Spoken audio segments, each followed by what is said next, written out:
welcome back. I'm John Garber, the Master of Disaster here at Connections for Business, and joining me again in the Cubicle of Doom is our good friend Glen Benjamin from Sprint. Now Glen, we recorded a couple segments talking about what 4G is, what mobile broadband is, regardless of which the carrier, and how this is kind of a game changer for mobile employees. But I wanted to talk about business continuity and disaster planning, disaster recovery. You know, this is the Master of Disaster blog, so this is a subject near and dear to our heart.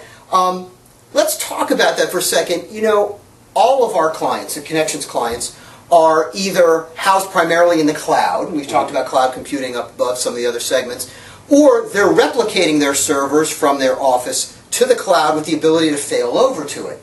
Now what I wanted to say is, how can we leverage that cloud and a good remote access strategy, something like terminal services or Citrix XenApp with Citrix Receiver, so that if disaster strikes, hey, we're going to be up in business, we're going to be serving our clients when our competition can't. That's really why companies come to us in the first place. So let's say, for example, all right, disaster strikes. Okay. All right, we've got a disaster.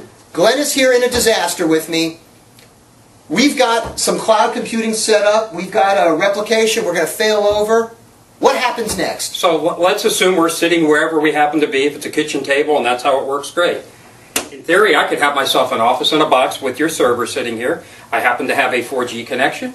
Let's all assume that it works. If not, 3G works perfectly fine with most of the apps you're going to run. We've been using Citrix XenApp with 3G for years. It works great. What you're seeing here is our standard firewall, Sonic Wall, has multiple broadband inputs. So we use a primary, and here's a secondary, an emergency one that happens to be a Sprint broadband, a mobile broadband. We could be using anybody's 3 or 4G. We plug it right in. Now we can fail over, and as long as we've got 3 or 4G connection, we still can access our cloud computing. Right. The end of the world as we know it, it's the